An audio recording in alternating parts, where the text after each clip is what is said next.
Him. Ah, okay. We were talking about religion and why we're here and how we came to be.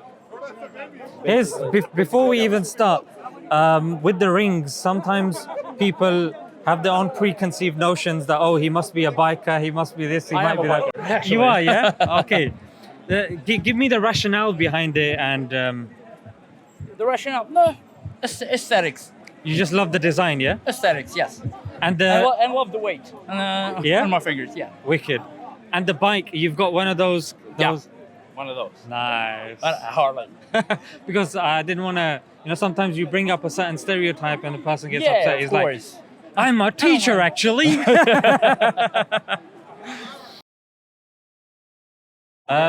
can ask. Is it okay if he clips that mic on you? Sure.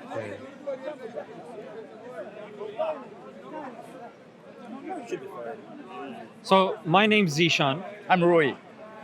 Rui. Rui. Like Okay. Louis, but with an R. Wicked Rui. So Rui, you've spoken a bit about Islam, and hopefully we'll come back to that. But just out of interest, you're from the UK, America? No, Portugal. Portugal. Fantastic. So, seeing what's going on in the world at the moment, and what you're hearing about Islam, any misconceptions that come to your mind, or No. any questions that you have? At all. I make no misconception. What I try to not to make any misconceptions, and I definitely don't blame terrorism or whatever on a religion. That's very interesting. I blame it on radicals that exist in every religion. Well, in every culture actually. Okay, fantastic. What's helped you see things in a certain way? Because I've seen a lot of intelligent folk get, pigeonholed into believing that sort of thing, or even falling in that rabbit hole. You yourself are holding a view which we try to encourage people to do, which is don't follow the adherents, look at the religion. Don't judge the religion by the followers of the religion. That's just the thing. I don't look at the religion. I have my own beliefs, or lack of. I look at people, basically, and there are good people everywhere, in every religion, in every non-religion, and everywhere. Everyone's basically different. Do you feel people? There are good people and bad people everywhere. Do you feel that people judge you by the way you look? Of course they do, and I just laugh. I just laugh it off. Do you think that contributes to you not wanting to repeat what you go through with other people? Well, the best I can do is give them advice on how I deal with it, which is basically, if you don't like it, there are a whole lot of people to look at. Fair enough. Yeah, fair enough. So Rui, yeah? Rui. So Rui, what is your current position about a creator of the cosmos? Well, with the lack of evidence, I trust in nature. I believe. Well, not believe because there's no way yet of knowing. But I tend not to believe things without actual proof. So when you say proof, are you talking about empirical proof that you can touch? Empirical proof. Well, I trust in science. Basically, I trust in science. Science. So if something has not been formulated by science yet, you're inclined to disbelieve it. I'm inclined not to disbelieve it. I'm inclined to not believe it until I have proof of it. I'm doubtful. And that proof, would you say, has to be empirical, or you accept other proof like logical proofs, philosophical proofs, testimony? Proof is proof. Proof is proof. Brilliant, fantastic. Because some people, they try to use the word proof, but they just go for empirical proof. Yes, So the empirical proof will come sooner or later. Many of the things that we have today as science were once magic. yeah, exactly. So and they were not empirical proof because technology or process of thoughts were not there yet to reach those conclusions. In fact, even for example, there are two principles that are somewhat popular. Like Einstein says, moral questions. Moral questions is not something that science can answer or that it claims to answer. No. So that's something out there of are the scope. different fields. Exactly. Morals are one thing. Science Is another thing. Different things. Spirituality is a whole other different thing. And also, science explains the how, but can't explain why. That again is a subtlety that's also positive. Sometimes it can, sometimes it can't. I'll give you an example. Someday I trust it will. So I'll give you an example. Because science relies on empirical evidence, more specifically induction. Yeah. Yeah. And let's just say there's a cake that's baked and it's in the kitchen, and somebody says, using science, prove to me why that cake was made. So you take out your beaker, your Bunsen burner, you set up everything, and then you take samples and everything. Yes, a scientist will be able to tell you the composition of the cake. Yes. They'll be able to tell you the nature of... Basically, they can tell me how it came to be, not how it got there. Yes, not why it's there, and why can only be explained if I call my aunt and she comes and says, oh, I baked you that cake because you've done well in your studies this week. Exactly. Okay, wicked. So when it comes to science, do you believe in the Big Bang Theory, steady state? Like, where do you pitch your tent? Well, I tend to believe Big Bang because currently it's the most plausible explanation, but not a definite explanation yet. Okay. And evolution, you believe is a good yes. working Yes. model, yeah? Exactly. Okay. So when it comes to Islam and our belief in a God, the reason why we say, because we believe that evolution, Big Bang, law of gravity, whatever it is, these are all mechanisms. Of course. Yeah. And we believe you have mechanisms, but we believe God is a creator of mechanisms. Yes, that's I do why know we that. don't. Yeah, that's why we don't believe the two contradict. What we say is God and the nature of things. That is going into metaphysics and philosophy. That's not something that science claims to answer, and that's why we need to go into. But when you say yet, though, how would, if science goes by induction, things that you must experience or see, and God by nature is something that you can't see yet. That's my point. So you believe that we can see God in the future? I believe that if there is a God, someday, yes, we might be able to see him. Like in person? Like in person, some manifestation, something. Rui. Yes. Rui. I would argue we already have the manifestation.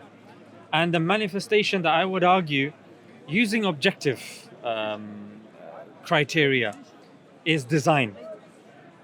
Now, there are certain objective, like I know you've been given this argument. However, certain objective designs, for example, the golden ratio.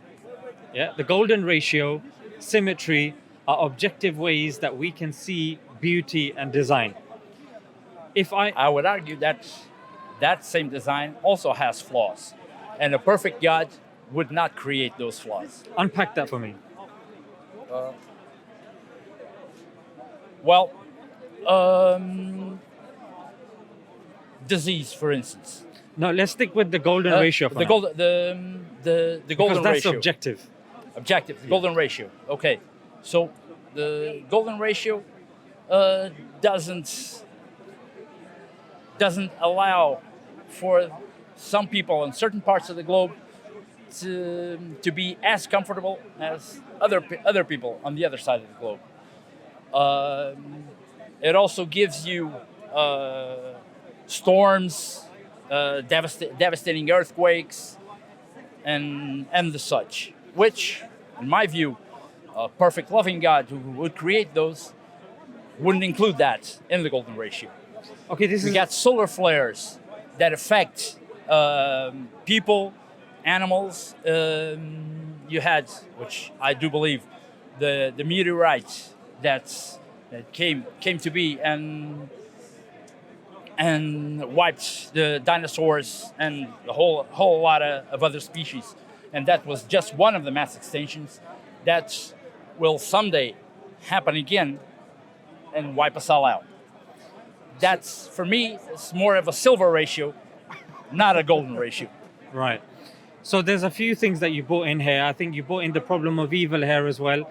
No, I didn't bring evil because Yeah, that problem of evil. evil is a concept. Evil is a moral thing, and it's different for. We have about 8 billion people in this planet, and the concept of good and evil is probably you probably can have 8 billion different concepts of Then it. why would you say a volcano or earthquake or these things that you mentioned to be like the reason why you took it from gold to silver? Obviously, silver is less than gold. So the examples that you've given me are examples of, well, the negative things. Otherwise, you wouldn't have taken it down to silver, isn't it? They are examples of a not perfect design. Yeah, but not perfect. How though? Like a tornado, why is that imperfect design? I believe it's imperfect design, according to if it was created by a loving God. No, but where is that criteria of a all-loving God coming from? When you say all-loving, you mean no, a loving God that's loves. But surely it can be there can be compatibilism. You can have a loving God, but a loving God could also be doing things that seem negative to us or bad or whatever synonym you want to use, but there could be a reason for it, and our reason or our understanding, because our entire scientific endeavor relies upon induction, which is the limited observations that we see in front of us. Yes. So our limited observations today tell us that a tornado is committing destruction, but our limited observation is not telling us the positives that it is doing. Would you argue that there are positives that we may not know? That's why we can't necessarily say that that's a negative? I would agree. That there might be positives, but a God that is all-powerful, that can create everything in a perfect way, would create everything in a perfect way, giving only positives and not negatives. Like, why is that the criteria, though? Why is that? Why is not that not the baby one, not the baby no, one. No, we'll come to the baby one. That is an example. A tornado that just killed a newborn. Perfect God, the loving God, could create somehow the same effect without killing that poor baby. Right. Okay, so there are a few points to mention there. Our concept of God is we don't believe God is only all loving. We believe He's the most kind, the most merciful, He is just, and for justice, and if we've got free will as well, we believe in compatibilism as well, that there's free will and determinism. Yeah, but compatibilism of free both. Free will and determinism doesn't quite mix with me, because if things are predetermined, then how can we have free will? No, but it's the same with atheists, because atheists have to pitch their tent somewhere. Whether it's free will, whether it's determinism, whether it's compatibilism, that's why you have your own schools of thought amongst atheism as well. For me, it's either one or the other. That's fine. We'll come to that. But here, when you're saying that God is all loving, we're saying that we believe God is just, He is loving. However, just means that a bad person or bad thing needs to be punished.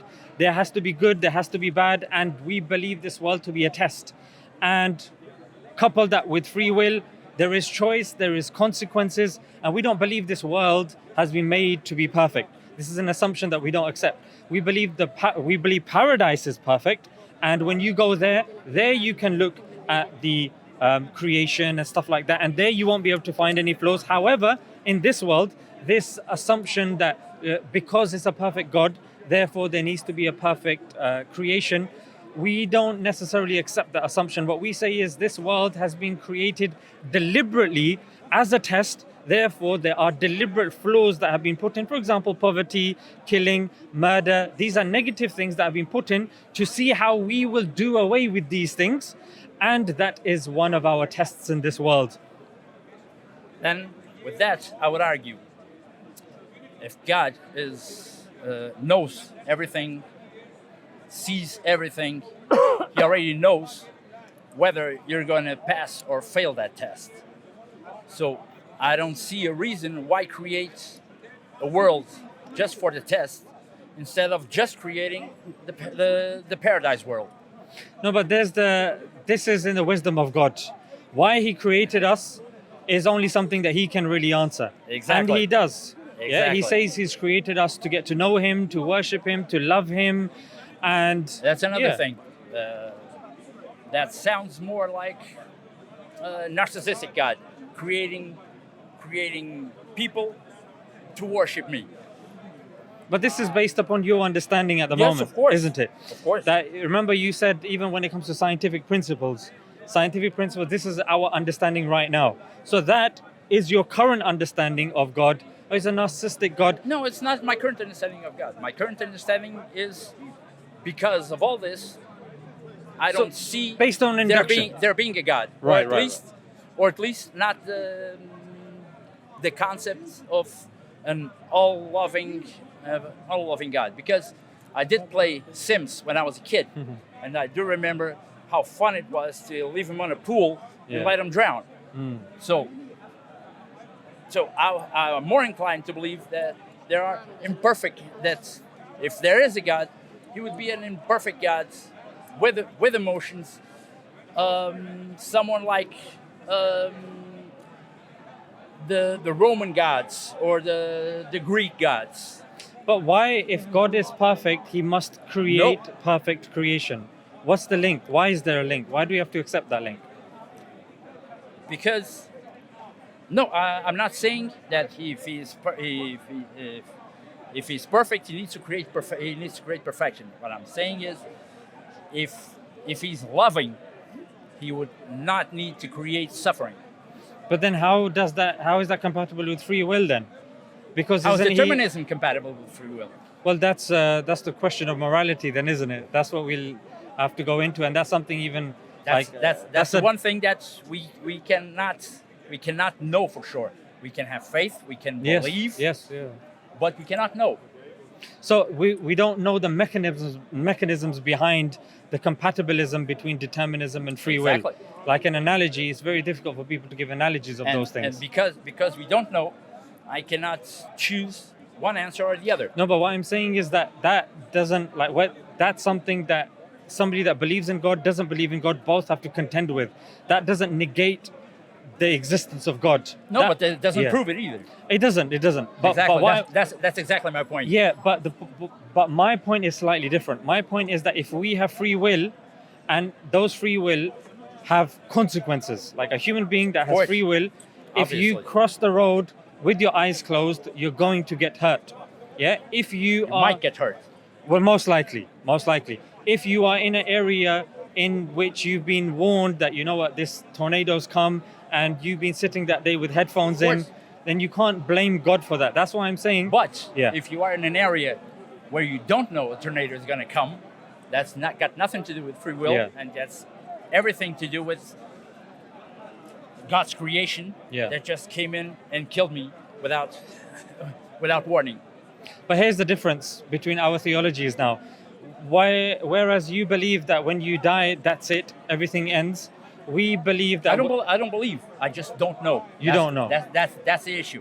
I don't know because I don't know anyone who went to the other side and came back to say something. Right. Tell me how it was. So at the moment, do you believe in the afterlife?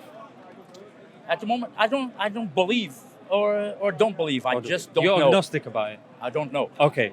So whereas one person may say that there is no after death. Once you die, you die. As Muslims, we believe this world is finite. So whereas people magnify the problems that happen in this world and they say, oh, God should have told you to protect you from that, we say that, look, God not telling you doesn't necessarily mean that you've lost out, because you have something called the hereafter that we believe in, that there's paradise and you will be rewarded for that action. Whereas somebody that doesn't believe in an afterlife and they believe all that there is this world, naturally they will assume that you've been wronged, and if you die, you know, this is unfair. Yeah, you've died in a tornado and you didn't know, and you know, and that's why there's a concept in Islam as well, that if a person is in a remote village and they haven't known God, no one's told them about God, they're not going to be penalized for eternity in the hellfire. Yeah. Islam has to have reached you in a pristine form. not even in a distorted form as well. And there are many cases in which there is intervention of God, but for people to say, oh, according to me, that baby died, and oh no, terrible, God is terrible, we would say, but why end the story there? That baby, when it passes away, we believe that an innocent baby, if it passes away, goes straight to paradise. It doesn't have to go through the trials and tribulations of this world. So why did he come into this world? Who? That baby. Why? So if he is born and immediately if he's born, he's here for, let's say, a year. He gets leukemia. He suffers. He dies. He makes his whole family, friends suffer, and goes straight to paradise. Because why did he come here? Yeah, because coupling with free will, you have something called cause and effect. Now, if two people have intercourse and the sperm and the ovum, they fertilize, the child is going to come. That's a natural consequence. Otherwise, if a person... So you're telling me that there is cause and effect. That baby should have never come. No, I'm saying... It was just a product of free will of two other people. And so because he should have never come, he's immediately taken to paradise. I'm saying that couple both of them together, the baby is a product of cause and effect. Yes. However, if we now go to the moral side of the argument about the fate of the baby, I say the baby is going straight to paradise without going through the trials and tribulations of this world. So but he did go through the trials and tribulations of this world. Not necessarily. If a 1-year-old got leukemia through his whole life, he suffered. And without any need for that. Are you talking about a baby or an infant now? A baby or an infant, whatever. Yeah. So a child that's got leukemia, again, it's through cause and effect. If you're living in an area in which there are loads of, well, I don't want to go into conspiracy theories, but certain, waves or whatnot in certain areas, you're more likely to get cancer. Forget leukemia. Tree falls down on a kid. Yeah. So if a tree falls down on a kid, again, I can't second guess God, but with the limited understanding that I have, the boy will now be a test for the parents. How are the parents going to live grieving of the child? Okay. Are they going to lose hope, or are they going to appreciate that, look, God gave us this gift, God took it away, us to bear with patience. And those parents that have lost a child, like for example, without becoming sentimental, certain things that I've gone through, if I hadn't gone through Rui, I wouldn't be able to resonate with other people that have gone through it. I get that. And that's why those parents will, I think, be better equipped to help those people suffering. But why does the child, human being, has to be an instrument from God and suffer throughout his existence just so the parents can learn a lesson or something? It doesn't make sense to me. Because we don't accept this notion of suffering as a principle of morality. It's not a principle of morality. It is a fact. It's called the harm principle. The kid suffers, the kid exists, the kid suffers, and he ends up just being an instrument for the parents to learn something. Let me just complete this point, yeah? So us utilizing the harm principle as the be-all and end-all of morality is not something that we entertain. We say ultimately, whether something is harmful or non-harmful, for example, going to the gym. Yeah, a person goes to the gym, my biceps are aching and this and that. Your trainer says, you shut your mouth. You're coming tomorrow. We're doing triceps tomorrow, buddy boy. I'm speaking like Hulk Hogan because you give me some Hulk Hogan vibes. I get it.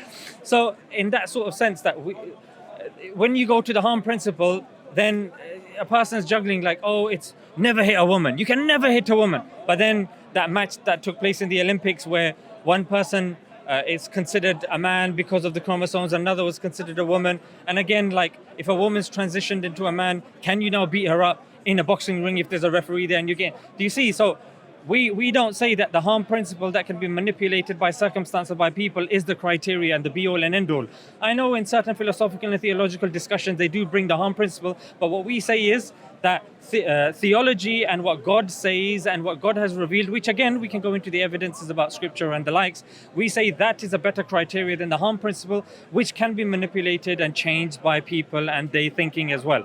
So as a harm principle, we think that the baby is being hurt, yes, but the overwhelming pleasure that the baby will receive thereafter outweighs the harm. For example, if we're having an arm wrestle, yeah, you're harming me, but if I beat you, if you beat me, that bit of harm compared to the overwhelming amount of pleasure that we gave and consent and this and that, so many principles, we're okay with that sort of stuff.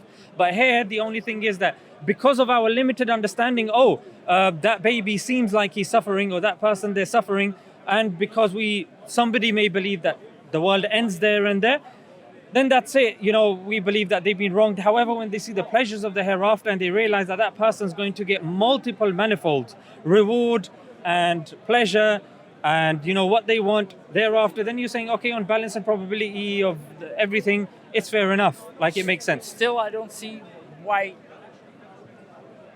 with that concept, I don't see why there needs to be a test world and a paradise world. Why not there just be a paradise world? But Rui, the question still remains there also, the default, the thread of a question throughout the whole thing, just because that issue of yours is there. I don't understand. Yeah. And because I don't understand. But that doesn't disregard, that doesn't disprove God. No, it doesn't, but it doesn't prove it. It doesn't prove it either. I didn't use that as an evidence of God. Exactly. Yeah. So that's all I'm saying. Yeah. Until it doesn't disprove God, yeah? No. Yeah. Until the day I see Yeah. that there is a proof. Yeah. I just remain doubtful. Okay. That's all. So that's all. Would you say, let me take you through a similar thought experiment. It's called the contingency argument. Yeah. This is a philosophical argument. Existence classified are put in three. Yeah. A dependent existence, an independent existence, and an impossible existence. Yes. Would you say that there are any other existences that I've missed out? Probably not. Okay. So a dependent existence philosophically is characterized in three things. It cannot cease to exist. A dependent existence can cease to exist, can be any other way, and is composed in parts. Yeah? And a independent existence cannot cease to exist, is not composing of parts, and cannot be any other way. And the third one is an impossible existence, like a squared circle, yeah? That we can park for now. So, bearing these two existences in mind, would you say that the universe is dependent or independent? And yourself in the universe is dependent or independent? Like I told you, I don't know. Okay, yourself. Let's start with yourself. Are you dependent or independent? I myself am dependent. And let's say you depend on oxygen. I depend on a lot of things. A lot of things. And those things, one example is oxygen. Yes. Is that dependent or independent? Yes. Oxygen is dependent. Everything is dependent. Okay, fantastic. Now here's the question, Rui. Even the creator, if it exists. But here's the thing, let's not jump the gun.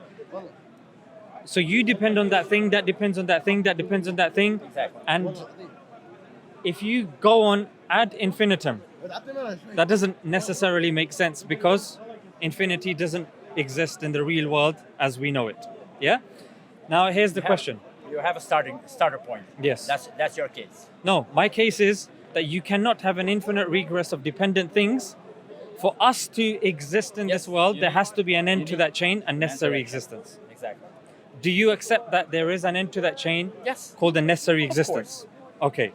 So that necessary existence, what do you characterize it as? What characteristics do you think it has? It can be nature. It can be creator. Okay. I don't know. Okay. Let's continue. Would you agree with me that that necessary existence is independent? Yes. Has to be. Has to be. Would you agree with me that that necessary existence has immeasurable power? I wouldn't know about power. I would go about chain reactions. Let me break it down for you then. If we depend on something, that thing has more energy than us.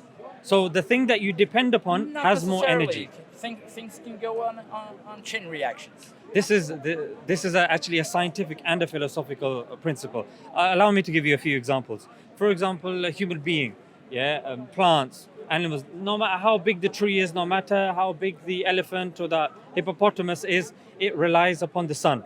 Yeah, the sun has immense amount of energy Doesn't and power. rely only on the sun, relies on a whole lot of other things. Yeah, nuclear fission, we don't get into the kind of quantum mechanics of things. It's the same even with battery. Yeah, if battery or fuel, your car relies upon fuel. So that fuel needs to have more energy than the car, Yes. otherwise the car can't function. So if you have all of these things, depending on the necessary existence, all of it, for its energy and its survival, then surely that necessary existence has to have immeasurable power to keep everything going. Yes. Make sense? Fantastic. Now here's the thing that's a bit contentious. Bear with me. The third thing that I would argue that the necessary existence should have is will. Yeah? No. But that's why I said bear with me. Exactly. I'm bearing with you. Because I knew. I knew. Yeah. So here's where I would say it would have will, because we are contingent beings. In other words, we could have been any other way. So our arm could have been, hair, nose could have been hair, or You're gonna whatever. you're gonna tell me about design? No, just bear with me. Bear with me. Very. So when it comes to will is indicative of a choice being made. Yes. The mere fact that this, what we see around us, came at one moment and not another moment, indicates intentionality. No. For example, an analogy: a painter who's sitting down, who at the moment doesn't know what he's painting. When an idea comes to mind, he puts his paintbrush to the canvas, and that's now the beginning of his painting. But more importantly, that's indicative of will. Or he tipped a paint bucket. It fell on the canvas, and produced something. I got you. I know where you're going. That doesn't involve will. But just bear That with me. involves an accident. Still bear with me here, though. The Yeah. painting is there as well. I got you, and I like that point, and I'll come to it. I've heard that point. So, just bearing with this more simpler example, the paintbrush in the hand of an artist, when he's about to paint it, that indicates a choice being made. Another example of a choice being made is, you could even look at the schemes. If, for example, the tree could have been red, could have been pink, could have been this, that, but green has been selected as a choice, yeah, that indicates a will. So both of these two examples... If the tree was red, that wouldn't indicate a choice? No, that would indicate a different choice. The mere fact Or that... it could be just how it came to be. No, but just how it came to be then leads us to the concept of chance as a creator, which then makes you fall under the fallacy of reification, which is you're giving concrete properties to something which is abstract. Because you don't believe that chance creates stuff, you believe chance describes things. No, I do believe chance creates stuff. Just like I said, I accidentally kicked a bucket, and paint went into the canvas. Now it's a beautiful canvas, and I'll sell it for 10,000 pounds. We're doing well, but just stick with me. I'm sticking with you. Because when you kick that, you've nullified your example, because you're the one kicking it. It's not chance that did it. No, it was chance, because it wasn't done by will. I didn't choose to do that. But it was done by you. But it was an accident. Yeah, but if we're observing your action, the movement and the motion is coming from you. It's coming from me, but not by choice. Not by choice, but nor by will. Well, we can argue that it depends. No, I can argue with that. I didn't choose. I didn't want to. Well, that means that you're going with the deterministic school of thought when it comes to morality. But let me give you another example. You got 2 minutes. Yeah, I know. I got a flight to catch. I'm conscious. Okay, I'll stick with the 2 minutes. Let's stick with chance, yeah? Chance, creating stuff falls in the fallacy of reification, like I said, because chance, when you give it concrete properties, what you're doing is you're giving it a consciousness, you're giving it a mind, you're giving it an agency. By saying everything was created by chance, what you're in essence saying is everything was created by the rolling of a dice. The rolling of a dice doesn't necessarily create something. A person rolls the dice, or accidentally, or closing his eyes, and then chance is done as an explanation, as a description, not as a creation. Yeah, chance. You can't say that chance itself is now making this thing happen. Chance is a descriptive force or descriptive concept that we're using to describe our understanding of what's around us and the descriptive nature of the things around us. No, what I can tell you is chance was the first lighting of the fuse, and everything after that is determined by the chain reaction of everything. Do me one favor. I'm conscious you have a flight. Just Google one thing. It's called the fallacy of reification. Fallacy of reification. Yeah, it's a bit of a mouthful, but that summarizes the last point that I mentioned to you. I know how crazy it is when a person misses a flight. Rui, it was a pleasure. It was a pleasure talking to you. If you're ever in the neck of the woods again, please make sure you drop by. Will do. Where can I see this? There's a few channels. SF. Is it the same? No, there's a few different channels. Okay, so you tell can me any? Just put in The same- Speaker's Corner and Speaker's then Corner. sort it out by dates and you'll appear. Smile2jannah Extra. That's one channel you can type in. It should be up in 2 days. Sorry. Smile to, you can write this down. Smile, S, 2, JANNAH, JANNAH, and then extra, EXTRA. Yeah, it's auto-corrected it. Jannah. And then space, and then EXTRA. Extra. Yeah. Yeah. Yeah. Okay, I'll look for it. Rui, pleasure. Absolute pleasure. Take care, brother. Bye bye. Bye guys. Rui, I'll just take the mic, yeah? The Oh. mic, yeah. No, no. For You'll be on there. The video will be ongoing. and a picture. Yeah, go for it. Let me take one as well. Bro, take a picture. Uncle Omar, he's a podcaster.